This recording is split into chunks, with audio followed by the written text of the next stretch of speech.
Il est président fondateur de la Fédération québécoise de naturisme. Il va répondre à quelques questions sur le naturisme. D'abord, bonjour Michel Weiss. Bonjour Royal. Dites-moi, beaucoup de gens confondent naturisme et nudisme. C'est pas exactement la même chose. Ben, ça peut être différent et ça peut être la même chose. C'est-à-dire les deux termes sont interchangeables pour beaucoup de gens. En réalité, le mot nudisme fait référence à la simple nudité, le fait d'être nu. Bon. Mais naturisme, c'est beaucoup plus large. Ça comprend la nudité dans la nature. C'est-à-dire qu'on est nu pour des raisons d'intégration dans la nature. Le naturisme, c'est une manière de vivre en harmonie avec la nature, qui est caractérisée par la pratique de la nudité en commun. Et, là je vous cite la définition internationale, oui, qui a pour but de favoriser le respect de soi-même, celui des autres et le soin pour l'environnement. Alors vous voyez, donc le naturisme c'est une expérience beaucoup plus globale, voilà, beaucoup plus riche que la simple nudité. Mais il y a beaucoup de gens qui confondent les deux, qui prennent l'un pour l'autre. Au Québec, je dois dire, comme dans certains pays qui ont été historiquement très marqués par la religion catholique, je parle de l'Espagne, de l'Italie, on utilisait le terme naturisme il y a 50 ans comme une pratique de l'alimentation saine. Il existe encore aujourd'hui au Québec une chaîne de suppléments alimentaires qui s'appelle le Naturiste, qui appartient au docteur Jean-Marc Brunet. Bon, alors ça remonte à 40 ans ou 50 ans. Alors pour ces gens-là, il ne faut pas mélanger les deux. Le naturisme, pour eux, hein, c'est uniquement une pratique alimentaire et puis une hygiène corporelle, etc. Et donc, pour se dissocier de ceux qui se mettent nus, ils disent les autres sont des nudistes. Vous voyez? Mais oui, c'est eux qui... Oui, c'est une façon de simplifier parce que la Fédération québécoise, naturiste internationale est née quand même il y a plus de 50 ans. Elle est née en France en 1950, en fait, il y a donc 51 ans.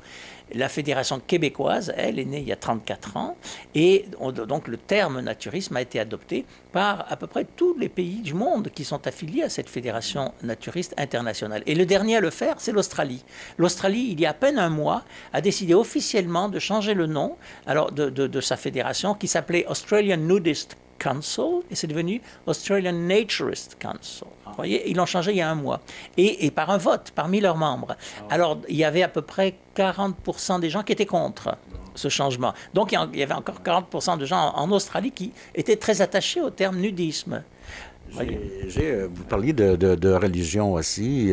Bon, les gens qui vont à la messe, tout ça. J'ai un ami naturiste, il s'appelle Vincent, et il va à la messe. Et il a été nommé marié, je pense, dans sa paroisse. Et il a dit au curé, je suis naturiste. Alors, il n'y a pas de différence, il n'y a pas de barrière à ce niveau-là. Non, il n'y a pas de barrière, il n'y a pas d'objection à ce qu'un catholique pratiquant soit naturiste. Moi, j'ai très bien connu le père Dominique Biondi, qui était à Montalivet, au Centre naturiste de Montalivet en France, qui était à l'archevêché, qui travaillait pour l'archevêché de Paris et qui était même secrétaire de l'association Teilhard de Chardin, qui était aumônier des journalistes de France, enfin bon, et qui faisait même des cérémonies religieuses au Centre naturiste de Montalivet. Avec sa chasuble, et puis pour le brunch, il l'enlevait, je suppose? Voilà, il pour aller à la plage, il enlevait tout, et puis il se baignait nu comme tout le monde, mais il donnait des conférences tous les soirs, d'ailleurs, très souvent, pas tous les soirs, mais très souvent le soir, pendant l'été, des conférences sur la pensée de Teilhard de Chardin, la foi, la religion, la philosophie. Enfin, c'était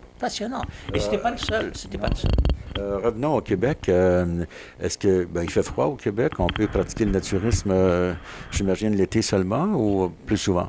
Non, toute l'année. En fait, le naturisme est né dans les pays froids du nord de l'Europe, parce que lorsqu'on vit dans des villes soumises à une température assez froide, on a hâte au printemps de profiter au maximum de ce qu'offre la nature. Donc on enlève tout, on enlève les vêtements. Et puis donc en Allemagne, comme vous le savez sûrement, il y a par exemple de grands parcs où les gens, en pleine ville, à Munich par exemple, le jardin anglais de Munich, les gens peuvent tout enlever et puis se prendre du soleil nu, prendre un lunch et puis ensuite ils retournent travailler dans leur bureau. Alors ce sont des pays c'est là qu'est né le mouvement naturiste moderne, il y a un peu plus d'un siècle, en 1903 en fait, il y a presque un siècle.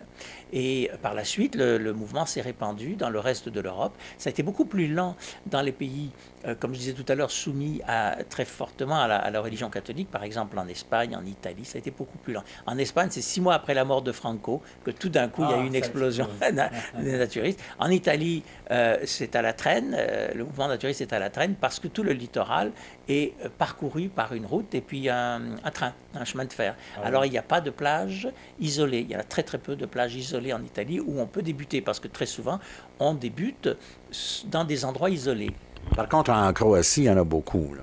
Oui, en Croatie, il y en a beaucoup, et c'est surtout les Allemands qui ont permis ce développement du naturisme depuis l'époque de la Yougoslavie, enfin depuis très longtemps. Les Italiens aussi. Les Italiens traversent l'Adriatique et puis ils sont rendus. Oui, voilà, c'est ça. Ils sont rendus, et puis bon, maintenant, il y a des centres très importants en Croatie, mais il y en a de plus importants en France. En fait, c'est la France qui est le leader du mouvement naturiste mondial, avec des centaines de terrains d'accueil et des centaines de plages libres aussi, des plages où le naturisme est reconnu et sûr. Bon, alors, les gens savent peut-être, j'ai dirigé la Fédération québécoise de naturisme de 1990 à 1995. Je pose des questions là pour le commun des mortels, Michel. En terminant, on a pratiqué ensemble du naturisme à Cuba. Oui. Et Cuba, à Cayo Largo particulièrement, quelle est la réaction des autorités cubaines face à la pratique du naturisme? Est-ce qu'ils sont toujours aussi tolérants et accueillants pour les naturistes? Oui, je reviens de Cuba, justement, j'étais il y a 3 semaines, et puis c'est toujours très tolérant. Le problème, c'est que la proportion de naturistes diminue. Il y a beaucoup plus maintenant d'Italiens, d'Argentins qui ne sont pas naturistes que de Québécois. Parmi les Québécois, les naturistes sont toujours une minorité, mais bon, ils sont respectés. Ce qu'on a vu apparaître récemment, ce sont des panneaux qui indiquent le début d'une zone naturiste, mais ils n'indiquent pas la fin. Alors, on peut l'imaginer. On peut l'imaginer. Non, mais la situation est très bonne à Cuba, je dirais, mais pas partout. À Cayo Largo particulièrement, et devant certains hôtels. Il faut prendre ces renseignements avant de partir. Mais avant qu'on se quitte, je voulais dire quelque chose que j'ai oublié de mentionner tout à l'heure quand vous demandiez si le naturisme peut se faire toute l'année. Oui, bien sûr, il y a des activités urbaines, l'hiver, etc. Et il y a aussi cette année, alors quelque chose de tout à fait exceptionnel, une croisière dans le Saint-Laurent.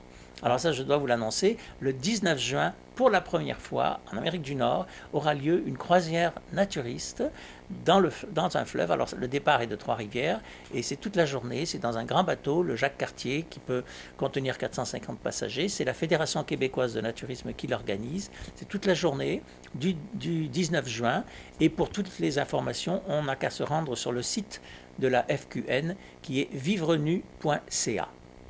Le message est passé. Merci beaucoup, Michel Weiss. C'est moi qui vous remercie.